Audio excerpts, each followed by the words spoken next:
सम्राट चौधरी बोले, आनंद मोहन को लालू प्रसाद ने फंसाया था, नीतीश कुमार फंसाने और बचाने में माहिर।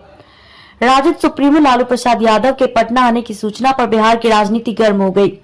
लालू प्रसाद के पटना आने के सवाल पर भाजपा के प्रदेश अध्यक्ष सम्राट चौधरी ने उन पर जमकर निशाना साधा है।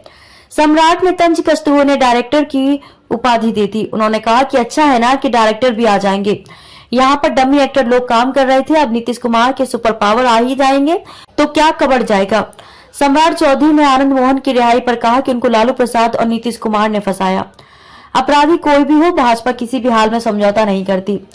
आनंद मोहन के साथ 26 अपराधियों की रिहाई पर भाजपा के प्रदेश अध्यक्ष ने कहा कि भारतीय जनता पार्टी का क्लियर कट स्टैंड है कि अपराधी कोई भी हो, आतंकवादी हो, उग्रवादी हो, हम लोग किसी भी हालत में समझौता नहीं करते हैं।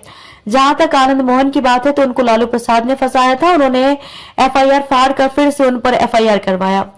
लालू प्रसाद से पूछिए उनको फंसाने का काम क्यों किया। सम्राट ने तंज कसते कहा कि बिहार की सरकार बड़ा अजीबोगरीब सरकार है। उन्होंने आरोप लगाया कि नीतीश कुमार जी का नाटक रहता है कि फंसाते वही हैं, बचाते वही हैं, तो पूछना भी उनसे चाहिए। लालू प्रसाद को भाजपा के विधायकों ने मुख्यमंत्री बनाया। वहीं तेजस्वी यादव के रथ रोकने के बयान पर भी सम्राट चौधरी ने पलटवार किया है।